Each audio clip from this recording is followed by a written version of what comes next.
Tous, dans cette vidéo, on va s'intéresser à cette décomposition de Dunford généralisée.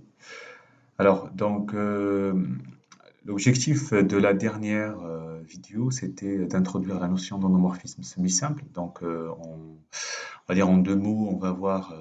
Donc, ce sont les endomorphismes pour lesquels la question d'existence d'un supplémentaire stable ne se pose pas. Euh, et donc, ça veut dire pour la définition U est semi-simple si pour tout sous-espace F stable, donc sous-espace de E bien sûr, stable par U, il existe un supplémentaire de F qui est stable par U. Alors quand le corps de base est algébriquement clos, en fait, la semi-simplicité n'apporte rien. Donc U semi-simple, c'est seulement si U diagonalisable. C'est un joli exercice à voir dans la vidéo précédente. Alors caractérisation avec le polynôme minimal, donc U endomorphisme de E semi-simple, si et seulement si le polynôme minimal est sans facteur carré, c'est-à-dire PU, c'est un pi indice U, c'est un produit Q1 jusqu'à QR, produit de polynômes irréductibles unitaires distincts 2 à 2. Alors les remarques, donc si K est algébriquement clos, alors on retrouve la proposition précédente, car les polynômes irréductibles d'un corps algébriquement clos sont de degré 1. Et dans ce cas-là, PU est un produit de polynômes de degré 1 distinct, c'est-à-dire qu'il est scindé à racine simple et donc diagonalisable. Exemple, dans le cas d'un endomorphisme nilpotent, il est semi-simple si seulement s'il est nul. Pourquoi? Parce que son polynôme minimal d'un polynôme nilpotent, d'un endomorphisme nilpotent est de la forme x puissance r, mais on vient de voir semi-simple si seulement si le polynôme minimal est sans facteur carré, donc r, la puissance est 1, et donc polynôme minimal égale x, ça veut dire le polynôme nul. Alors, intuitivement, les endomorphismes semi-simples sont vraiment, c'est l'opposé des nilpotents, voyez. Euh, alors, la notion de décomposite Dunford on va voir que ça renforce cette idée. Alors, une remarque très intéressante, qu'un endomorphisme réel est semi-simple équivalent à qu'il soit diagonalisable dans C. Donc cette propriété, elle est fondamentale pour cette généralisation. Alors regardons le théorème qui généralise cette idée. Donc E un R espace vectoriel, donc endomorphisme, si on prend U un endomorphisme de E, donc il est réel, de dimension finie, donc M. Alors on va avoir un unique couple, noté Sn, d'endomorphisme. S est un endomorphisme semi-simple, N nilpotent. U c'est S plus N et S et N commutent. Donc, je vous rappelle que dans la décomposition de Dunford classique, on va dire, quand U, le polynôme caractéristique est scindé, donc on avait une décomposition, un endomorphisme diagonalisable plus un endomorphisme nilpotent. Cette fois, donc on est sur R, donc on n'est pas sûr que ça soit scindé, donc on a la notion de semi-simple. Une application avant de démontrer ce théorème, donc une application de cette décomposition, par exemple, montrer que l'exponentielle image de Mn de R par l'exponentielle. Là, c'est l'ensemble des matrices inversibles qui s'écrivent sous forme d'un carré. Alors, on va démontrer ce théorème, d'accord? Alors, on va essayer de regarder, donc, il y a deux choses à démontrer. Il y a unicité, il y a existence, d'accord? Souvent, on commence par l'unicité et après on enchaîne avec l'existence. Avant de commencer, donc remarque, avant de commencer, on va travailler avec des matrices. On va utiliser l'écriture matricielle seulement pour que ce soit plus simple de passer de R à C, pour passer de R à C aisément. Voilà, facilement on va dire. Sinon, il faut tout écrire et vous imaginez avec. Voilà. Donc, qui dit travailler avec des matrices dit poser une base. Donc, on fixe une base grand B de E et on considère des matrices correspondantes et on considère les matrices grand U, grand S et grand M, respectivement, donc, de petit u, petit s et petit m. Bien sûr, dans la base B. Voilà. Donc c'est quelque chose de naturel. Alors, on va s'intéresser à l'unicité. Alors, vous allez voir, l'unicité, en fait, quasiment, il n'y a rien à faire. Pourquoi? Parce que on vient de voir que une remarque U, U, alors, un endomorphisme est réel semi-simple, équivalent et qui soit diagonalisable dans C. Et donc, on peut s'intéresser à sa décomposition d'Henford. Sur C, on sait que tout polynôme est scindé. Et donc, on a la décomposition classique et on a l'unicité. D'accord? Alors, si je veux le rédiger, donc supposons euh, voilà, qu'un couple, on va dire SN, vérifie les propriétés qu'on a données, petit a et petit b, là, vous voyez, petit a et b et petit b. Voilà. Donc,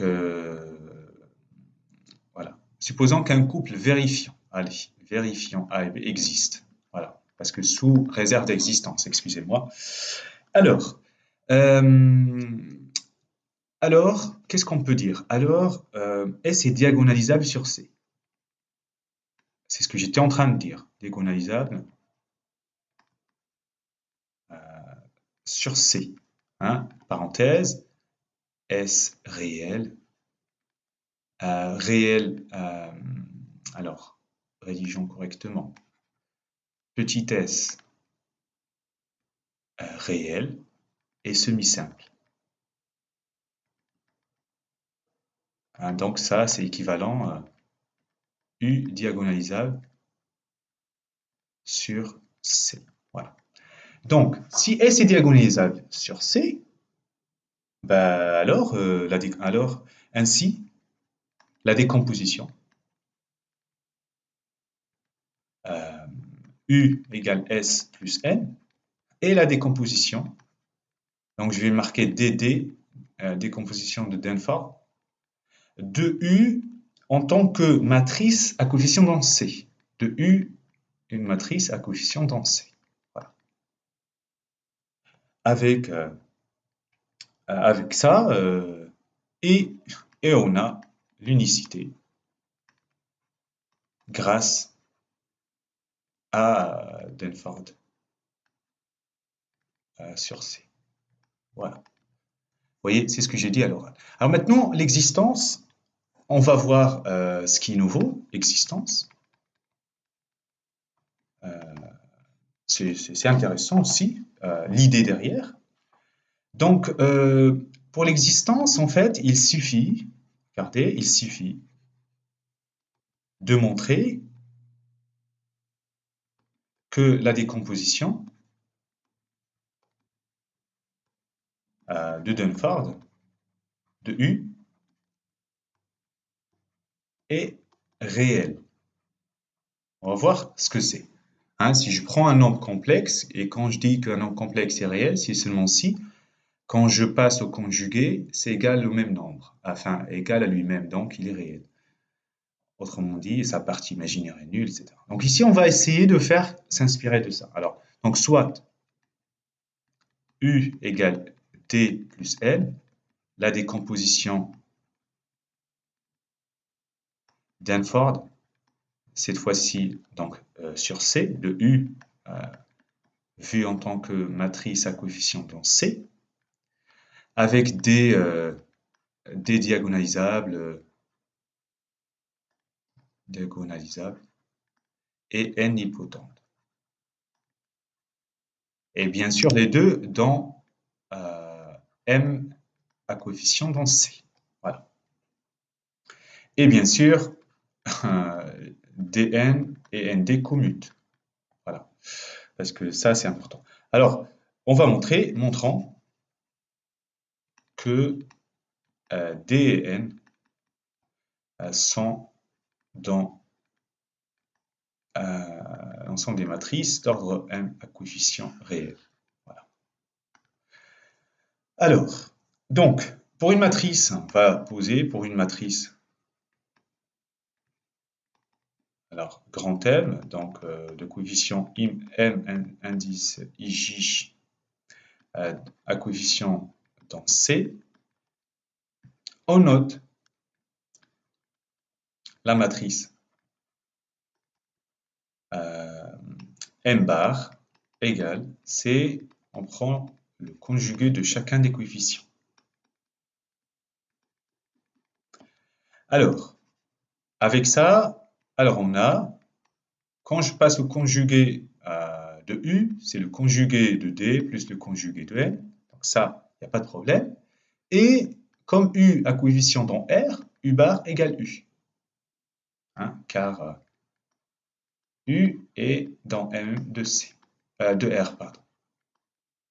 Ça, c'est le point clé. On a ainsi, qu'est-ce qu'on a? Ben, on a finalement U, c'est D bar plus N bar. D'accord? Alors, vous doutez bien que on avait U égale D plus N, là, et là, on a U égale D bar plus N bar. Donc, notre objectif, c'est montrer que D égale D bar et N égale N bar par l'unicité, vous voyez? Et donc, si D égale D bar, ça veut dire que c'est dans R, etc. Alors, pour faire ça, en fait, il faut justifier que déjà D bar est diagonalisable, N bar est nilpotente, que les deux commutent, etc. Alors, ceci va se faire tranquillement grâce à l'égalité.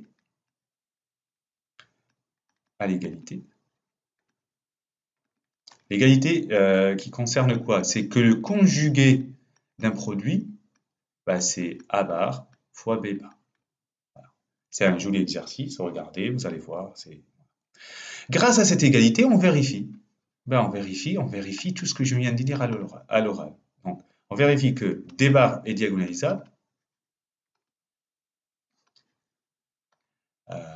Voilà. Alors, entre parenthèses, si D diagonalisable, D égale un P diag lambda 1, lambda R, P-1.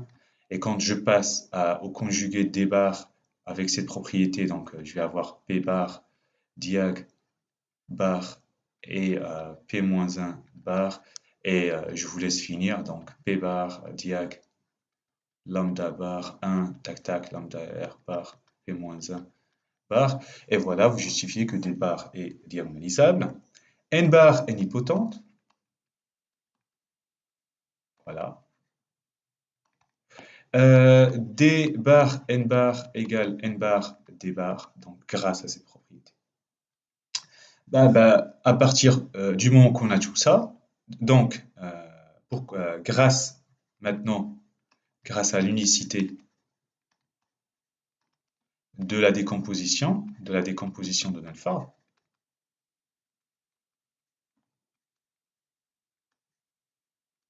en fait, D égale D bar et N égale N bar.